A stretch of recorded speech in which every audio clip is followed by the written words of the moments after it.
একটা কথা আছে, জন্মিলে মরিতে হবে, অমর কে কথা রবে।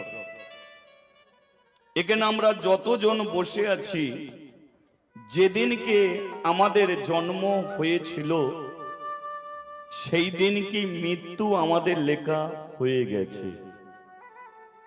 শুধু মানুষ জানে না যে কে কবে কিভাবে কোন অবস্থায় মৃত্যুকে বরণ করবে, কিন্তু এটা হবে।